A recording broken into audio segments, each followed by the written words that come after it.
সুরভি রে সুরভি, তুই যদি কথা বলতে পারতি তাহলে কতই না মজা হতো। আমি তো এমনি কথা বলি না, আমি তো স্বপ্নে কথা বলি।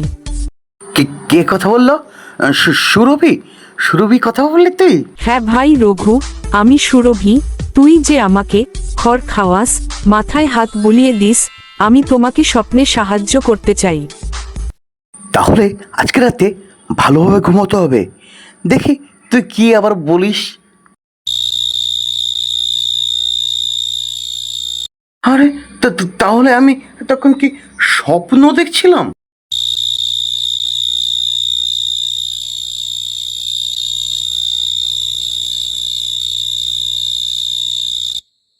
আগামীকাল তুই আমাকে হাটে নিয়ে যাস না।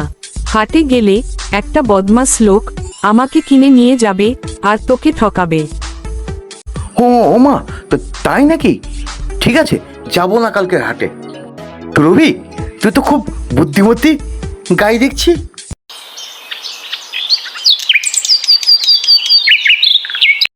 পণ্ডিত মশাই, আমার গরু না স্বপ্নে কথা বলে, আমার সুরভি।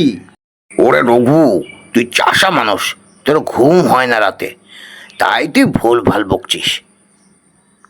গরু আবার কথা বলে নাকি? আপনি বিশ্বাস করুন না করুন, আমি কিন্তু বিশ্বাস করি, কারণ আমার সুরভি মিথ্যে কথা বলে না। রঘু চাষি দাবি করেছে ওর গরু নাকি কথা বলে। তোর মাথা পাগল হয়ে গেছে? তুই না ডাক্তার দেখা। কি ম্যাডাম ঠিক বলিনি? মাথার দিকে একটা টোকা দিলে সব ঠিক হবে।